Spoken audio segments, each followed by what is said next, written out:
네, 오늘 여러분의 척추 건강에 도움 말씀 주실 전문의 모셔보도록 하겠습니다. 신경외과 전문의 김욱하 원장님과 함께합니다. 원장님 안녕하세요. 네, 안녕하세요. 네, 시청자분들께 인사 부탁드릴게요. 안녕하세요.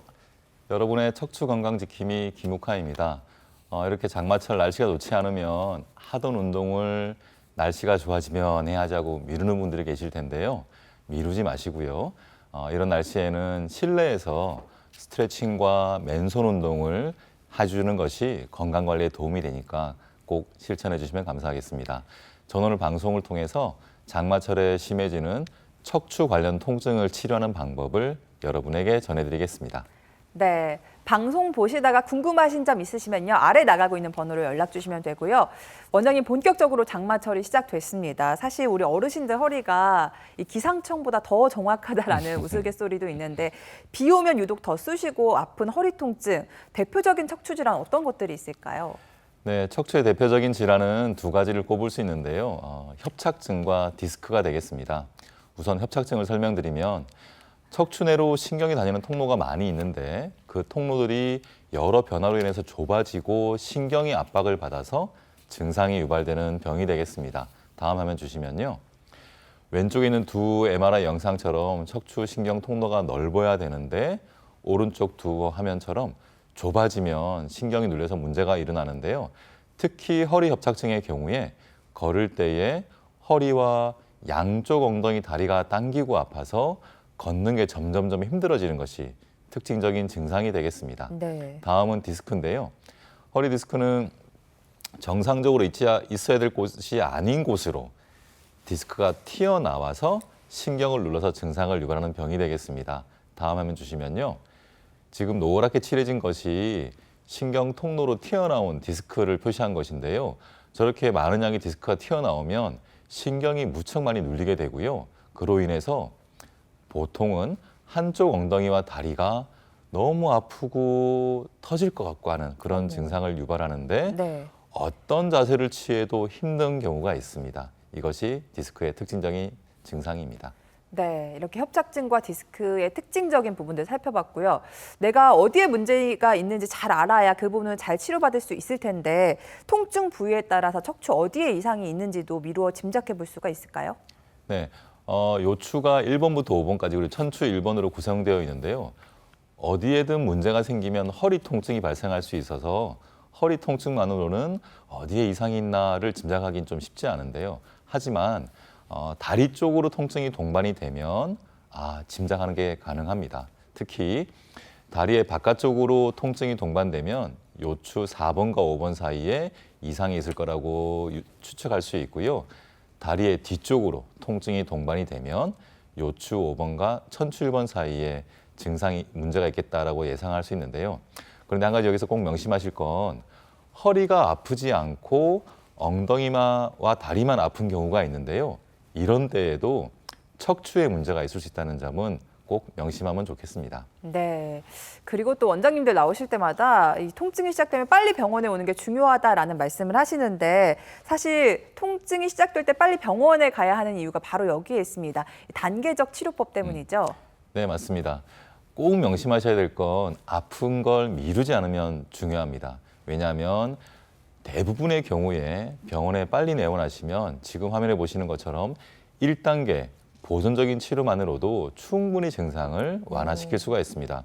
이 1단계 보존적인 치료에는 운동요법뿐만 아니라 약물 치료와 물리 치료 그리고 신경차단술 등의 비교적 간단한 방법들이 있거든요.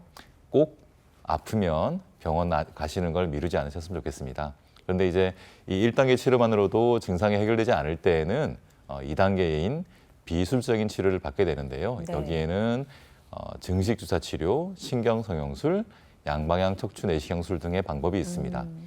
그런데 이제 정말 소수이긴 하지만 아무리 치료를 거듭해도 낫지 않는 경우가 있습니다. 이럴 때는 어쩔 수 없이 수술을 받으셔야 되는데 이 방법들에는 인공 디스크 치환술과 척추 고정술 요합술 등의 방법이 있습니다.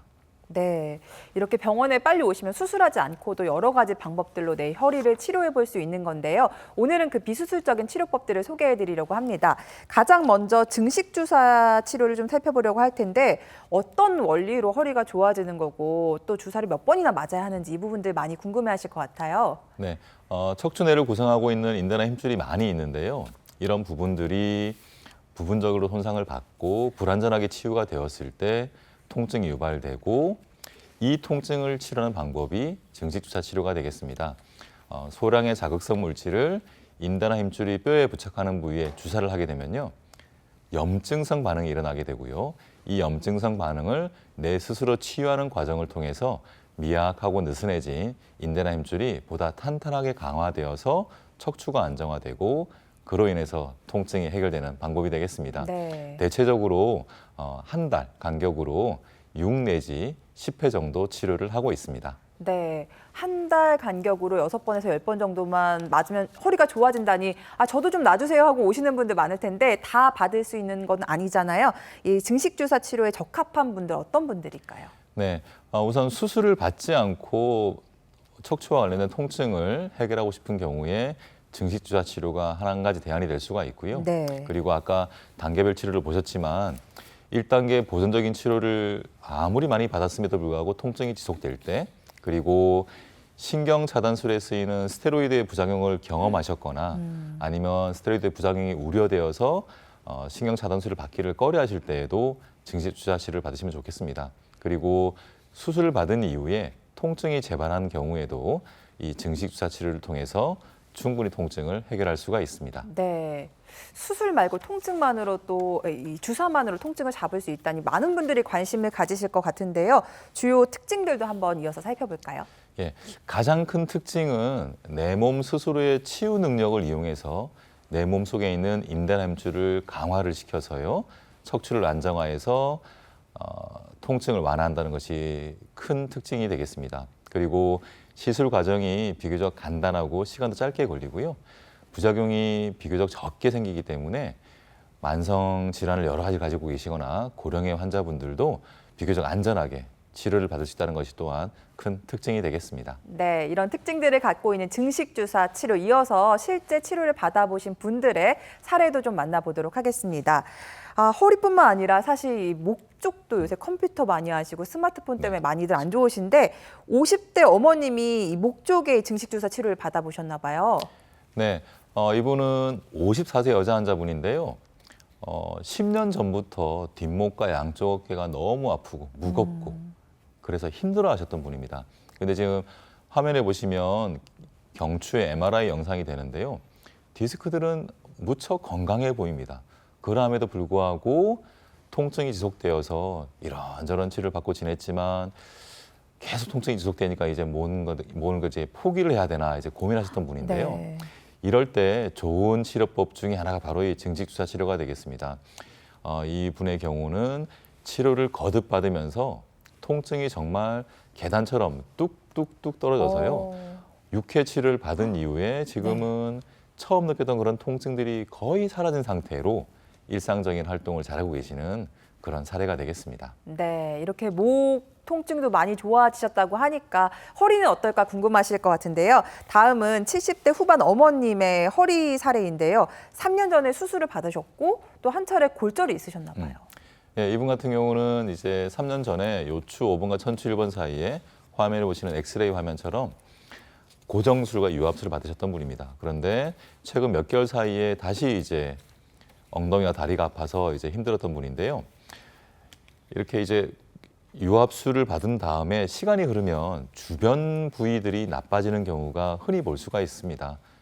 이분도 마찬가지로 그 윗부분인 요추 3, 4번 사이 그리고 4, 5번 사이가 이제 문제가 됐는데요. 이럴 때 이제 1단계 치료를 받았지만 별로 호전이 없으면 이게 또 비슷한 수술을 받아야 되나 고민하실 텐데요. 네. 그러지 않고 통증을 완화할 수가 있습니다. 이분도 증식주사 치료를 여러 차례 받으면서 통증이 점점점 좋아져서요. 지금은 처음 느꼈던 그런 통증들이 이 어머님의 말씀으로는 한 8, 90% 이상 좋아져서 일상적인 활동을 하는데 별다른 지장이 없다라고 말씀하시는 그런 사례가 되겠습니다.